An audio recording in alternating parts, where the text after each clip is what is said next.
네, 한 주를 산뜻하게 시작하고 있는 성탄절이 끼어있는 한 주의 시작입니다. 자, 오늘 월요일에 잠금 해제는 이분과 함께 볼게요. 알파경제 김종효 이사님 나와 계십니다. 이사님 어서 오세요. 네, 안녕하십니까.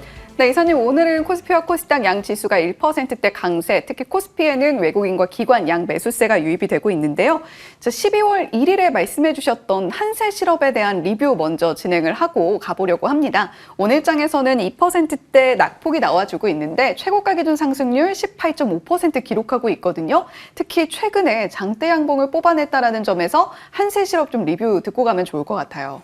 일단 미국 시장에 납품하고 있는 기업이잖아요. 그러니까 예. 한세실업도 자체 브랜드가 최근에 늘고 있다라는 분석도 있습니다만 어쨌든 가장 메인은 관세 확정이라는 포인트와 더불어서 좀 경쟁사들의 주가 움직임, 그 다음에 납품처인 미국의 주요 업체들의 최근에 이제 매출이나 주가 움직임이 좋아졌다라는 게 핵심 포인트예요. 그래서 시장이 계속 반도체 위주로 뻗어나가는 장세라면 아마 관심이 또 다시 없어질 수 있겠지만 예. 만약에 시장이 정체되고 여전히 박스권 안에 갇혀있는 장세라면 저는 제가 목표했던 18,000원 부근까지의 반등은 좀 열려있지 않나라고 보고 있기 때문에 여전히 홀딩 관점, 조정 시에는 매수가 필요하다. 근데 그때 말씀드렸듯이 최대 유의점은 이 거래가 대폭되는 종목은 아니니까 예. 내가 원하는 만큼 사서 원하는 가격에 팔 수 없는 종목이므로 포트폴리오 내 비중 조절은 반드시 필요하다. 그래서 포트폴리오에 크게 따라 달라지겠습니다만 제 생각엔 10% 이상 가져가기에는 조금 어려운 종목이다. 이렇게 좀 보고 있습니다.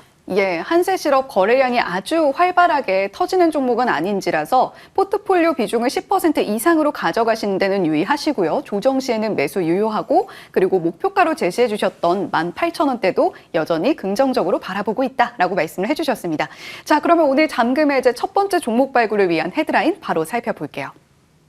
오늘의 첫 번째 헤드라인입니다. 석화철강 구조 개편이 불가피하다라는 총리의 발언이 있었죠. 근로자 보호에 주력할 것이다라는 이야기도 함께 전해졌는데 사실 업황 불황을 이제 좀 딛고 일어설 때가 되지 않았나라는 이야기가 나오고 있는 철강주입니다. 돌파구는 어디에 있을까요, 이사님? 네, 일단 철강 같은 경우에 핵심 포인트는 이런 국가 기관 산업들에 대해서 최근 국가보호주의가 늘기 시작했다라는 게 핵심이죠. 예. 그러니까 우리도 결국은 중국 눈치를 보면서 그동안 철강에 대한 여러 가지 제재들은 좀 조심스럽게 해왔던 부분이 있었고, 근데 우리가 분명히 제재를 해도 우회해서 들어올 수 있는 그런 요인들이 꽤 많았다라는 거죠. 근데 벌써 이제 여야 합의로 철강과 관련돼서는 포항 지역을 살리기 위한 여러 가지 법안들이 통과된 바도 있고, 그다음에 중국의 우회 물량들을 막기 위한 추가적인 조정도 저는 내년에 이루어질 수 있을 거라고 봅니다. 그래서 외부에서 유입되는 이런 여러 가지 요인들은 차단할 수 있는 그런 장벽들은 쌓을 거라고 보고 있고요. 다만 이제 총리가 얘기한 대로 산업 구조 조정도 하면서 전체적인 이 고용까지 지켜내는 건 아마 쉽지 않은 그런 과제일 거예요. 그래서 사람의 어느 정도의 변동성은 있을 것으로 보이나 이런 산업 구조 조정이 된다면 그러면 중소 철강사들보다는 대형사들 위주로, 그다음에 이 대형사들은 또 이런 관세 리스크라든지 이 보호 리스크를 피하기 위해서 현지 진출을 적극적으로 시도하고 있는 중이잖아요. 예. 그런 부분들을 살펴봤을 때는 우리가 이제 종목군들을 조금 압축해 볼 만한 그런 상황이 됐다. 그래서 산업의 터닝 포인트에서 종목군들을 조금 가려볼 필요가 있는데 가려볼 만한 종목이 어떤 종목인지를 살펴볼 필요가 있을 것 같습니다. 예, 과연 이러한 구조조정 하에서 긍정적인 모멘텀들이 있다면 어떤 종목을 살펴봐야 될까? 오늘의 잠금 해제 첫 번째 종목 공개해 보겠습니다.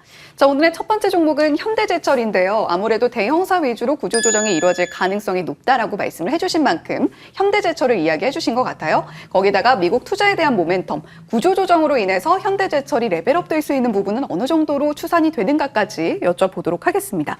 자, 그렇다면 미국 투자 이 부분이 굉장히 궁금한데요. 네, 일단 미국에 투자한다는 것 자체가 돈이 워낙 많이 들기 때문에 8조에서 9조 정도로 들기 때문에 그와 관련된 부담은 당연히 있을 거로 보여집니다. 예. 실제 구조로 보시면 현대제철 본사가 지금 USA라고 하는 법인을 만들어서 특수목적 법인을 만들고 그 특수목적 법인의 아래에다가 현대스틸 루이지애나를 두어서 이 지분을 현대차, 그다음에 포스코, 그다음에 기아 이렇게 나눠서 가져간다는 것이죠. 그래서 8조에서 9조 혹은 물가가 올라간다면 그 이상 투자될 수 있는 부분을 현대제철이 혼자 감당할 수는 없기 때문에 이런 여러 회사들이 부담을 나눠진다라는 것, 정확한 비율은 아직 결정되지 않았습니다만 철강사 측에서는 현대제철이 8, 그다음에 지금 뭐 포스코가 이 정도의 비율로 하기로 했다라는 것이 어느 정도 결정되고 있다라는 것을 봤을 때, 또 현대차그룹 전체가 나선다고 봤을 때 지금 현재 2조 정도의 현금 시재를 들고 있는 현대제철에 미치는 재무적 영향은 저는 뭐 제한적이라고 봅니다. 근데 아까 말씀드렸던 구조조정이 국내에서 또 일정 부분 이루어진다면 대형사들 쪽의 마진이 더 빠르게 좋아질 것으로 보이므로 그러면 발생할 수 있는 현금도 있을 것 같고요. 그러면 그렇게 무리수를 둬가면서 미국에 왜 가야 되느냐는 질문을 던질 수밖에 없잖아요. 예. 준비된 그림 보시면 미국의 차관 가격이 가장 좋아요. 그러니까 분명히 고점에서 빠지긴 했지만 그래도 지금 치열하게 경쟁하고 있는 뭐 중국이라든지 우리나라 이런 데보다는 전체적으로 지금 철강 가격이 좋습니다. 그다음에 지금 현대제철 물량의 상당 부분, 강판의 상당 부분은 지금 현대차로 가고 있지 않습니까? 근데 현대차 생산량의 상당 부분이 미국으로 가고 있어요. 그럼 이걸 그쪽으로 가지 못하면 50% 관세를 내면서 가야 되는 상황입니다.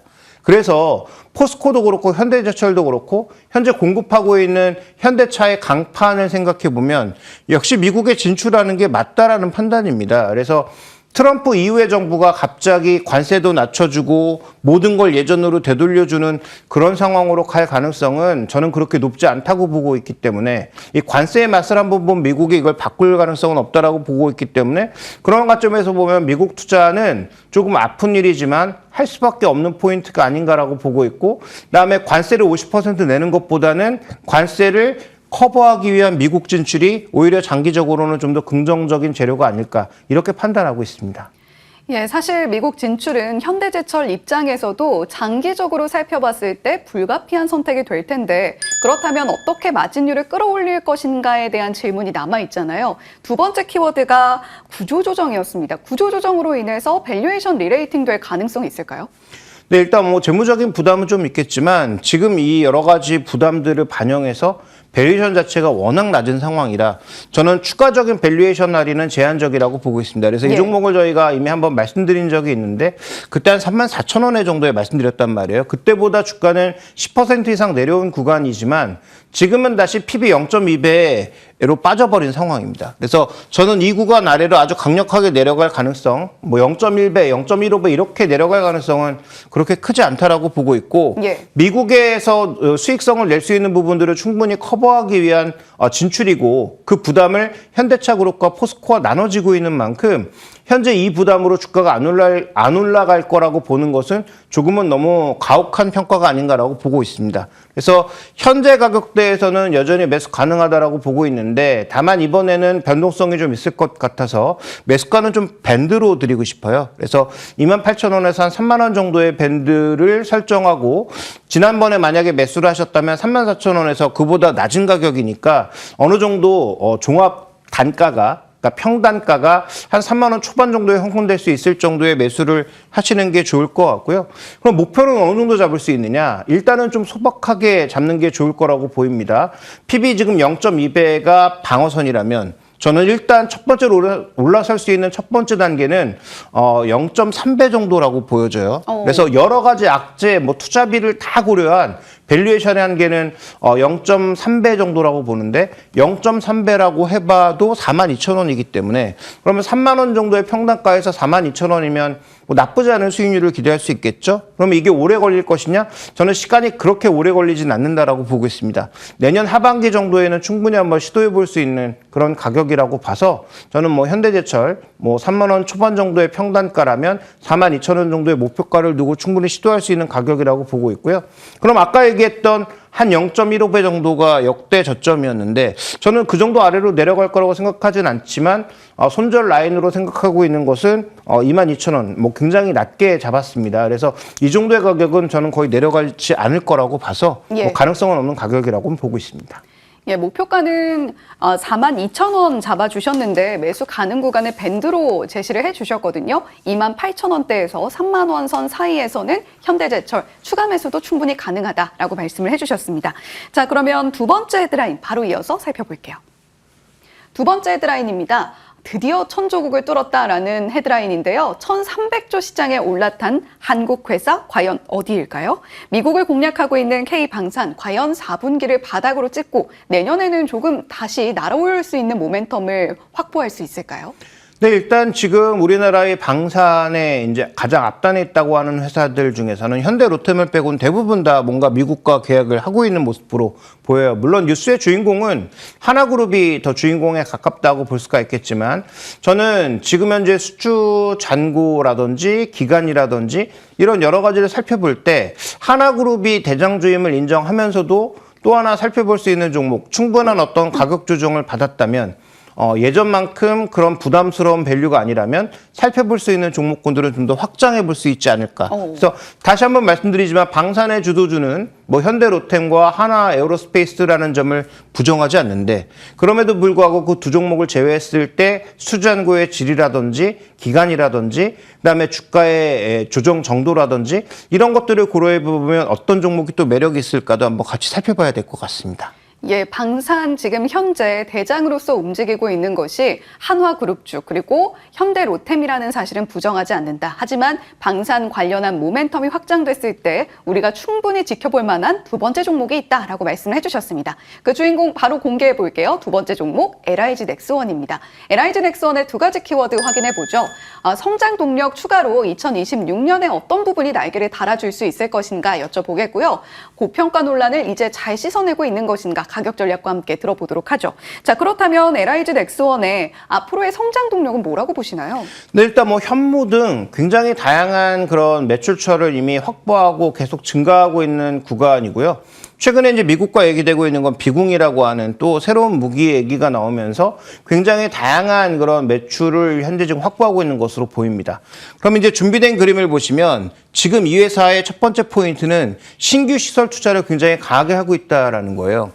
그럼 신규 시설 투자를 왜 할까? 지금 현재 구간에서는 기존의 캐파로는 감당할 수 없는 물량이기 때문에 강하게 이제 신규 투자 드라이브를 걸고 있다라는 것이죠. 그래서 러우 전쟁이 끝나면 세계가 평화 모드로 들어갈까? 그렇지 않을 가능성이 높잖아요. 전반적으로 지금 그 분쟁의 엔트로피가 쌓여가고 있는 구간이기 때문에 아마도 러우 전쟁이 끝나면 일시적으로 이런 방산주들의 모멘텀이 작아진다라고 생각할 수 있겠으나 그 부분을 보는 게 아니라 2년 전부터 우리가 계속 다뤄온 만큼 방위비의 증가 부분을 우리가 생각해 볼 필요가 있는 거예요. 그래서 신규 캐펙스를 늘리고 있는 기업들은 주목해 볼 필요가 있는 거고요. 다음에 이제 준비된 그림을 하나 더 보시면 자, 이 종목의 지금 그 성장 구간 소위 수출의 성장 구간이 어디까지인가를 살펴보실 필요가 있는데 준비된 그림에서 보시는 것처럼 2028년까지 수출이 성장합니다. 근데 내수보다는 수출의 이익성이 좋기 때문에 그러면 이 기업의 적어도 EPS의 성장은 2028년까지 이어질 가능성이 높다라고 보는 편이 좋겠죠. 그래서 저는 LIG 넥스원에 대해서는 뭐 고평가 구간에서는 접근이 조금 어렵다라고 보여지지만 현재 2026년, 27년 정도의 실적을 당겨왔을 때 부담이 없는 시점인가가 중요하지 않을까라고 보고 있는 관점에서 저는 주목하고 있습니다. 네, 그렇다면 고평가 논란을 벗어난다고 가정했을 때 우리가 가격 전략 어떻게 가져갈 수 있을까요? 네, 현재 지금 준비된 그림을 보시면 이 종목에 저는 뭐 가장 적절한 밸류에이션은 한 25배 내외 정도라고 보고 있는데 성장을 고려했을 때. 예. 근데 지금 이 25배가 보시는 것처럼 연도마다 계속 굉장히 높은 속도로 성장을 하고 있습니다. 그러니까 지금 현재 구간에서는 약간 고평가로 보일 수 있지만 내년, 내후년의 실적을 당겨오면 성장고리가 확실하게 꺾인다는 증거가 없으면 저는 뭐 분명히 좀 투자할 만한 메리트가 있다라고 보고 있는 거죠. 그러면 내년 실적, 내후년 실적을 당겨와서 한 25배 정도의 밸류에이션을 우리가 생각해 보면 매수 가격은 현재 가격에서 약간 차이 나는 40만 원 정도를 중심으로 잡아봐야 될 것 같고요. 목표 가격은 56만 원 정도를 잡았는데 이 56만 원은 아까 말씀드렸던 27년도 실적의 한 25배 정도를 고려한 정도의 밸류에이션입니다. 그래서 이 정도의 가격은 충분히 달성 가능하다라고 보고 있고 리스크주의 구간은 32만 원을 잡았는데 저는 뭐 이 가격은 올 가능성이 조금은 낮다라고 보고 있습니다. 예, 이사님께서 분쟁의 엔트로피가 응축되고 있다 이런 표현을 또 써주셨는데 그러한 관점에서 LIG 넥스원을 충분히 바라볼 가치가 있지 않을까라는 생각이 듭니다. 목표가 56만 원 잡아주셨으니까요. 가격 전략도 함께 기억해 주시면 좋겠네요. 자, 오늘 월요일에 잠금 해제 알파경제 김종효 이사님과 함께했습니다. 오늘 말씀 고맙습니다.